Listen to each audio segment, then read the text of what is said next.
I want to get right back over to Chief Meteorologist Jason Sadeko tracking severe storms across the state. Jason? Yeah, I'm taking a look at a particularly dangerous storm that we've got off to the southwest right now. This has winds that have been confirmed as it made its way through Omaha of 91 miles per hour, and we have seen that area of really strong winds stay strong. It's maintained itself. So this is going to likely pass just on the south of Atlantic, and if it does hold together, which I sure hope it doesn't, it could be on track for Greenfield. So again, a situation we don't want to see, but it is moving into an area where we have seen quite a few storms.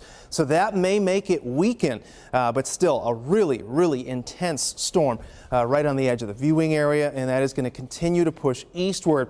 And we've still got quite a few other strong to severe storms out there. You go through southern portions of the state. Creston southward, seeing winds of around 60 miles per hour. Hail threat has dropped off on a lot of these. Still seeing some hailers to the southeast of Creston. You can see that little black dot north of Lamoni. That's hail to the tune of around 1.25 inches or so. But what we've really seen surge up with these storms, as we expected, is the strong winds. And now we have got a severe thunderstorm warning that does include the metro. And these winds on this 60 to 70 miles per hour. Again, it's been a very strong storm as well. So the core of the winds in this has shrunk just a little bit, but we're still talking potentially damaging winds that are going to be racing their way to the east at around 30-35 miles per hour or so.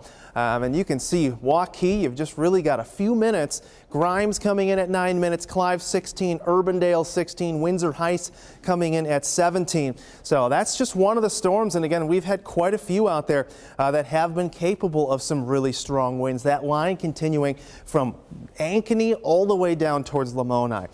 So again, keep your weather radio handy. Of course, we'll be doing cut-ins as necessary, but you can see even more storms off through eastern portions of Nebraska that we're going to have to keep an eye on as these storms race their way to the east. So a lot of activity out there for us right now.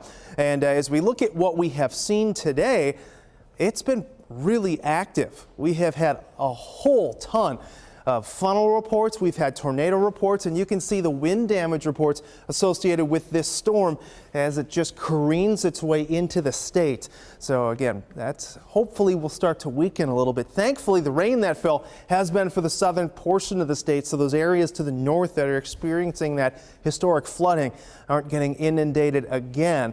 Temperature-wise, you can see we're cooling down because of the storms that have been pushing their way in.